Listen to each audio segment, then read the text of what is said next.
नमस्कार, मैं doctor Manju Bhargavi language tutorial में आप सभी का स्वागत करना चाहती हूँ। आज बकरी नाटक की प्रासंगिकता पर मैं अपना विचार व्यक्त करने जा रही हूँ। बकरी नाटक एक सामाजिक नाटक है। यह सामाजिक नाटक को देश के अनेक विभिन्न मंचों पर प्रदर्शित करके लोगों में जागृति लाने का उद्देश्य संपूर्ण रहा है। बकरी नाटक हिंदी के प्रसिद्ध रचनाकार सर्वेश्वर दयाल सक्सेना जी द्वारा लिखा गया नाटक है। प्रस्तुत नाटक को 3 प्रमुख अंकों में चित्रित किया गया है। नाटक के प्रथम अंक में आने वाले पात्र है सिपाही, दुर्जन सिंह, सत्यवीर, कर्मवीर, औरत, युवक और कुछ ग्रामीण वर्ग है। बकरी नाटक को अभी भी कुछ महाविश्वविद्यालयों में पाठ्यक्रम की दृष्टि में सम्मिलित करके गौरव अर्पित किया जा रहा है और यह पाठ्यक्रम दृश्यमय से हमारे सामने कल्पना करके पढ़े तो समझने में आसान होगा। नाटक में स्पष्ट है कि नाटककार समाज में हो रहे अन्याय के प्रति लोगों में जागृति लाने के उद्देश्य से नट के द्वारा आत्म प्रचोदक या क्रांतिकारी गीतों का चयन किए हैं। बकरी नाटक के प्रथम दृश्य में आने वाले प्रमुख पात्र है सिपाही, दुर्जन सिंह, कर्मवीर, सत्यवीर, हरिजन महिला। ये सारे पात्र नाटक के अंतिम दृश्य तक अपनी जिम्मेदारियां निभाते हैं। इन पात्रों के द्वारा ही नाटककार बहुत ही सरलता से समाज में हो रहे अत्याचार का पर्दाफाश करते हैं। सिपाही, दुर्जन सिंह, कर्मवीर, सत्यवीर मित्र वर्ग है। वे लोग कई सारे समाज घातक कार्यों को पहले से ही करते आ रहे हैं, पर इस बार वे जीवन भर की व्यवस्था करके एक उपाय ढूंढ लिए हैं। साथ में वे सद्गुण समाज सेवक का वेश धारण हमेशा के लिए पहनना चाहते हैं। इस उपाय को चालू में लाने के लिए उन्हें एक बकरी की जरूरत है, तो सिपाही अपने मित्रों के इशारे से एक बकरी को लेकर आता है। बकरी एक हरिजन अनपढ़ गरीब औरत की होती है। वह औरत बकरी को वापस मांगने के लिए सिपाही के पीछे आती है, पर चारों लोग मिलकर औरत को डरा देते हैं और साथ में गांव वाले जो औरत के पक्ष में बात करने आए थे उनको भी वे चारों अपने चतुराई भरी बातों से चुप करवा देते हैं। औरत को हथकड़ी प्राप्त हो जाती है। इस संदर्भ से पता चलता है कि चारों लोग हरिजन गरीब औरत का अनपढ़ होने का फायदा उठाते हैं। साथ में ग्रामीणों के अंधविश्वास का भी ये लोग दुरुपयोग करके अपना दाल गलाना शुरू करते हैं।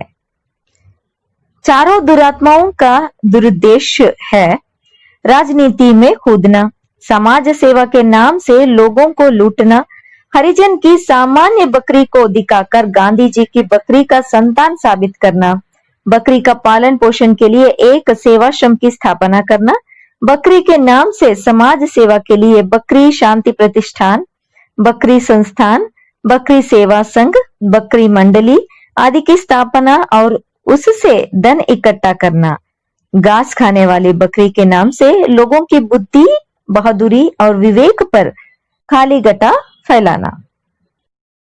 भारत में अंधविश्वास रूढ़ी संप्रदाय ज्यादा है। साथ में लोग शिक्षित होने के नाते भी वे अपने आप को ज्ञान में कमजोर समझते हैं और अन्याय के प्रति लड़ने की साहस न करते हुए इन जैसे दुराचारियों के दुरुद्देश्य में बली होते आ रहे हैं। यह सत्यांश को दर्शाने का प्रयास बहुत ही सरल उदाहरण से यथार्थ दृष्टि से नाटककार ने किया है। दूसरे अंक में आने वाले प्रमुख पात्र है युवक।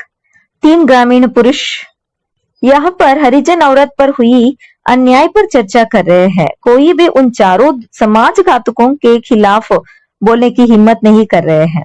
ग्रामीण अपने भाग्य पर विचार करते हुए अपने अंधविश्वास को ही सच माने बैठे हैं। उन ग्रामीणों के बीच में युवक का प्रवेश होता है। युवक क्रांतिकारी विचारक है। युवक का कहना है कि वे 4 लोग हमें धोखा नहीं दे रहे हैं, पर हम सभी लोग उनके दुर्विचारों से धोखा ले रहे हैं। जहां तक हम लोग मूर्ख बनेंगे, उन जैसे दुराचारी लोग सभी को मूर्ख बनाते ही रहेंगे। अपने विचारों से कोई प्रभावित हो या नहीं, पर मैं तो उन लोगों का असलियत दिखा के ही छोड़ूंगा कहकर युवक वहां से विदा लेता है। प्रस्तुत दृश्य में स्पष्ट होता है कि युवक के पात्र के माध्यम से नाटककार एक क्रांतिकारी भावना को लोगों में जागृत करने का प्रयास किए हैं, पर हर बार का प्रयास सफल होना कठिन है क्योंकि लोग सच्चाई के प्रति अपनी एकता कम और बुराई के प्रति ज्यादा इच्छा प्रकट करते हैं। तीसरा अंक में सिपाही सेवाश्रम, बकरी संस्था जैसे धन प्राप्त होने वाले निधि संग्रह का कार्य में लीन हो चुका है और अब वह डीआईजी बन गया है। सत्यवीर विदेश जाकर बकरीवाद का प्रचार करना चाहता है, मतलब विदेश में भी अपनी ही छाप बिछाना चाहता है। कर्मवीर चुनाव लड़कर नेता बनना चाहता है। दुर्जन सिंह सिपाही के साथ निधि संग्रह का कार्य देखता है। इस तरह अनपढ़ गरीबों के पैसों से निधि संग्रह करके अपने भविष्य बनाने वाले पाखंडियों का सहज चित्रण इस अंक में हमें दिखाई देता है। 2 साल बाद सिपाही डीआईजी के वेश में चुनाव के प्रचार प्रसार में अपने मित्रों को सहायता कर रहा है। युवक के साथ इन लोगों का बहस होती है। अंत में युवक पर अन्याय का आरोप लगाकर जेल कर दिया जाता है। समाज में हो रहे अन्याय के खिलाफ आवाज उठाने वाले सभी लोगों के प्रति हो रहे अन्याय या शोषण का मार्मिक ढंग से चित्रण यहाँ पे देख सकते हैं। चारों लोग अपने धन, पैसा, कुर्सी, बढ़ोतरी को पा लिए और बकरी की जान भी ले लिए। 2 साल बाद युवक जेल से वापस आता है, तब ग्राम और ग्रामवासियों की स्थिति उनके अंधविश्वास, मुग्धता को देखकर फिर से अपने क्रांतिकारी विचारधाराओं से जागृत करने की चेष्टा करता है। उनके साथ हरिजन औरत भी। चारों लोग अपने जीत की खुशी मना रहे होते हैं, तब एक आदमी के बेटे से मनोरंजन के लिए गीत गवाते हैं, पर उन्हें क्या पता कि वह लड़का युवक है। युवक के इशारे से ग्रामवासियां उन चारों पर आक्रमण कर देते हैं। नाटक का अंत क्रांतिकारी रूप से या क्रांतिकारी निर्णय से किया गया है। इस अंत को लेकर कई सारे वाद विवाद भी हो चुके हैं।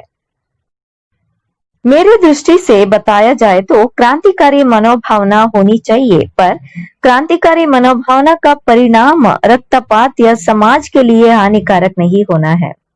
उसके बदले हम लोग हमारे कमजोरियों को शक्ति परिवर्तित करने की कोशिश करें तो इन जैसे समाज घातक लोगों का अंत जरूर होगा। जैसे कि हमारी कमजोरियां हैं अंधविश्वास, गरीबी, अशिक्षण, सामाजिक अभद्रता आदि। इन्हीं कमजोरियों को अगर हम शक्ति में परिवर्तित कर लेंगे तो जैसे कि रोजगारी, शिक्षित समाज का निर्माण, सामाजिक भद्रता, मुक्त विचारों के लिए अवसर, देश प्रेम की जागृति आदि प्रयास उनसे जरूर सफल हो सकते हैं। पर इन सारी कमजोरियों को शक्ति में बदलने का प्रयास सिर्फ एक व्यक्ति से नहीं, पूरे देशवासियों की जिम्मेदारी है। एकता पर भाषण करना या फिर सुनने से राष्ट्र का निर्माण नहीं होता है। स्वामी विवेकानंद जी के विचारों के जैसे नव भारत, भ्रष्टाचार मुक्त भारत, बलिष्ठ भारत का पूरा निर्माण तब भी होता है जब नव युवकों में एकता जागृत हो। धन्यवाद।